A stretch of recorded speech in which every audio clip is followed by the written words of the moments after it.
Ils sont descendus à pied pour montrer l'exemple et dénoncer ce qu'ils appellent du drive cascade, terme bien connu en matière de consommation. Au pied de la grande cascade de Tendon, ces élus et techniciens planchaient récemment sur l'adaptation de ce site touristique au changement climatique.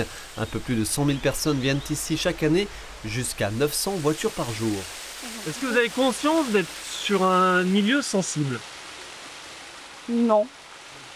On a toujours à peu près conscience, donc on vient se promener, on ramène les déchets, on fait très attention et puis après voilà, tout se passe bien pour tout le monde, quoi. S'il y a des sentiers balisés, s'il y a des consignes, de les respecter, de regarder ce qui est indiqué, de ne pas laisser de déchets derrière nous, enfin le bon sens. Un bon sens parfois mis à mal par la surfréquentation, piétinement du sol, visiteurs qui font leurs besoins sur les parcelles environnantes. La situation devient critique sur cet espace régulièrement fragilisé par le manque d'eau qui impacte la vitalité du ruisseau du Scouet et la végétation alentour, sans parler des problèmes de circulation des voitures.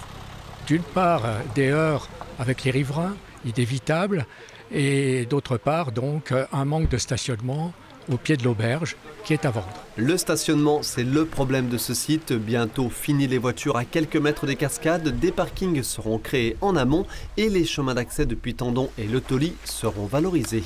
Aujourd'hui, on ne peut plus se permettre d'accueillir autant de monde et de ne pas proposer des formules un peu nouvelles de tourisme doux. C'est complètement logique, on ne voit plus ça nulle part en France. Donc ça veut dire que les cascades vont se mériter avec un quart d'heure, 20 minutes de marche. Il faut qu'on imagine aussi des navettes pour les personnes à mobilité réduite, voilà, des navettes électriques, des navettes intercommunales. Ambition et projets ayant été déterminés, place pour les élus et chargés de mission, entre autres du PETR de la Déodacie et de celui de Remiremont et de ses vallées, de partir à la chasse aux subventions. Le coût global des aménagements a été estimé à 675 000 €. Début des travaux espérés courant 2026.